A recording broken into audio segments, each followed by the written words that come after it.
It seems that the Filipino community has integrated itself more and more into my life. And I was just told about a person that I think everybody should know about. Her name is Zarah.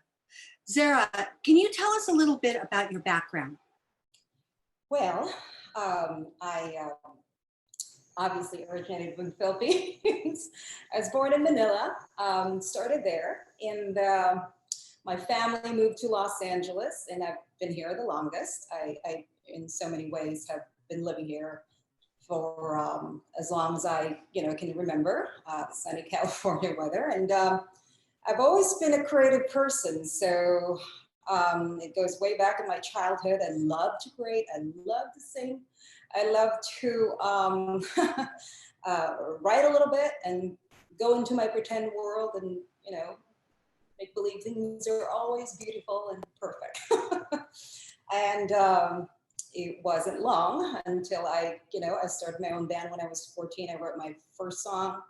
And so after that, one thing led to another, and as a musician, I have actually opened up for the Goo Goo Dolls, and I did a couple of sessions with them, and that was fun, working with them. Shortly after that, an opportunity came for me to host a Be in Tune TV show, which is a music-based show for teen kids. That is to educate and advance, the arts and music department, and it's really centered on edutainment. So we use music as a tool to utilize our entertainment, but yet educate them at the same time. So it ran for 8 seasons. It was well received, and parents loved us. And I love that show because that has been my platform in terms of reaching out to the youth, which I do continue to pursue. That I started with my husband, who actually, by the way, ran the Grammy Foundation, worked with the Kennedy family for 20 years almost. And so I just kind of carry that with me because my husband passed last year, and it's something that I feel like I have to carry his legacy now that now that it's gone. And edutaining kids was our motive, our theme. Did he also work with Pierre Cosette? I think so. It's very, very, very familiar. But he did bounce around, over the years. Again, from the VSA, Air Special Arts, went into the Grammy Foundation, Gibson Foundation. So he had 45 years of spanning advancing music and arts education for kids, and work with disabilities, and work with, former Senator Kennedy. Is this kind of like what Clive Davis does during the Grammys?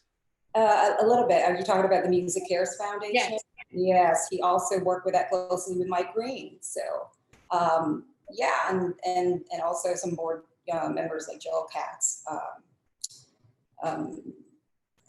very, very accomplished, as you know, entertainment lawyer. So that was one of his close friends as well, who I just notified his passing. So, I carry it in my heart, and I think I'm a product of a person who really leaned into music growing up and healed a lot of my past, even, a lot of stuff that come your way that, really challenges you in life. Music really carried me on and made me hang in there, and I'm the perfect example for that. Through your creativity, through your music, you can really turn out to be a positive person and accomplish a lot, That's firm believer. I'm a firm believer that music heals. Amen. I've had it in my life in multiple ways. Sure. You, when your husband died, started a foundation called Be Cares. Be in Tune Cares. It was never officially launched. He was in the middle of already being sick, and because of COVID, because he was in the process of dying, it never got to that point. So I take it upon myself again, took the liberty of, having to be committed of carrying his legacy. And of course, that's a platform I also, came in because we share that platform. I'd like to carry it on by myself. It's going to be a different entity, but it certainly has extracted a lot from that model in terms of educational excellence programs. So we're actually working on that with my team. Now, its official name is B2 Cares? B2 Cares. That is the name, but it will also it will be in a different entity. For now, it is B2 Cares. We're dealing with investors. We're dealing with quite a few people. So we will be announcing once the nonprofit's name will come out, but it will be a different entity. Now that I'm carrying it along. What Jean and I had started was the B2 Cares.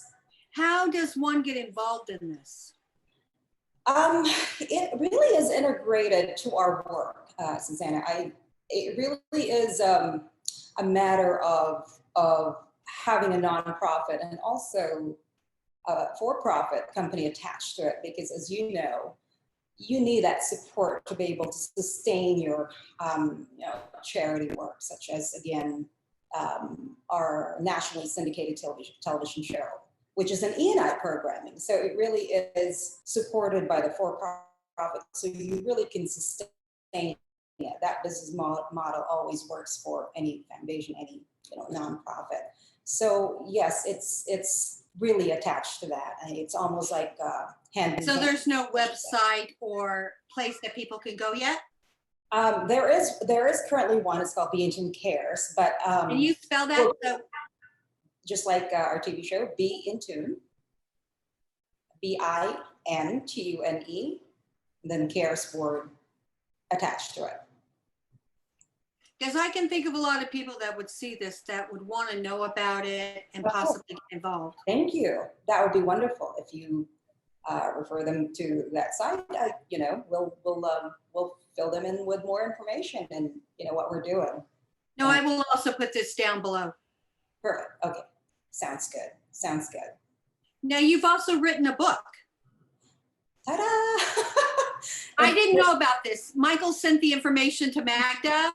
So I heard that you're writing a book. So tell me about it, because I know nothing. Oh, thank you so much. I am just so dead excited about it. When we were dealing with projects that involves wanting to bring educational stuff for teens overseas in Europe, I had gotten to know a little bit about French Riviera because obviously we stayed there. And it inspired me, it fascinated me to a point where I really thought, wow, I could write a book from here. And certainly I'm not the first artist who got inspired in the French Riviera, as you know. Scott Fitzgerald is like one of the, prime example, but it's about the French Riviera, and it's about this diamond heiress who actually is a very complex, interesting woman. And so she's intrigued a lot of people. And if you go to my website, which is Zarah.com, you'll find out a little bit about her, even her own quote. I mean, I'm trying to keep her alive now as a character coming out there, even though this is a fictionalized character, but she is this, very powerful, yet broken, complicated woman inside. But she really, really, you'll fall in love with her. And she's with his childhood best friend. And a lot of the story are set in the French Riviera. So it's very, very attractive, very, very enduring. French Riviera is one of the characters in there. And I know from the few books that have been written, you get a little bit of the backdrop, you talk a little bit about the French Riviera, but not to a point where it's actually a character. I actually made that a character in the book. So it's very centered in there, and it's a crime thriller. It's a murder mystery thriller. And I've written it in for the general mass, and we're gonna premiere it at some point down the road, and I would love to come back and talk to you more about it. Do you still sing? Yes, I do. I still sing. In fact, I have also written and produced my album, and a couple of it are actually in the one thing that I forgot to tell you is that this book, I also have written a movie tie-in, which is the screenplay. So a couple of my songs are actually in there that I have actually put in. So we're working on that. There's a lot of components in here. So being able to be a well-rounded artist in the entertainment industry, there are a lot of things to work with, even just with a book. But I'm just so excited about this book, and I think even New York Post, I think it just came out and a little piece about it that they actually talk a little bit about my book as well. So things are good. What would you like audiences to know about you? That I am first and foremost an artist, and that I've always been an advocate of advancing music and arts and education the same way with Jean. That I carry in my heart as well, because again, that's something that I've not only like in being an advocate, but really I've done, from our TV shows to even, for the performance. There's also things that we're going to be doing with in conjunction with the United Nations. So, focus on youth. So I'm very bullish about that purpose. And so I'm not going to stop just because my husband, passed, who carried a baton, but I guess he passed the baton to me. So that's one of the things one of the main things that that people love. I'd like people to know me.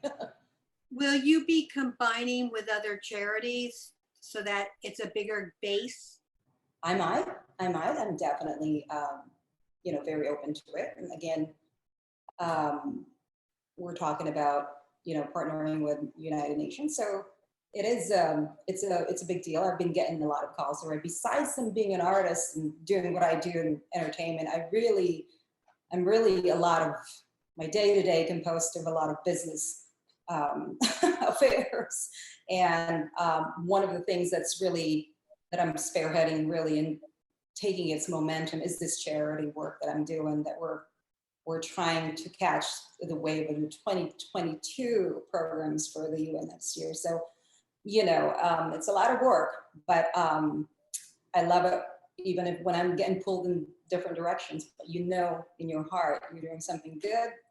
It's a good feeling. It's very rewarding, but equally as rewarding as my book. And I just love to create and do business. I mean, that's really what I do most. Well, I thank you for sitting down and talking with us. This has been a pleasure.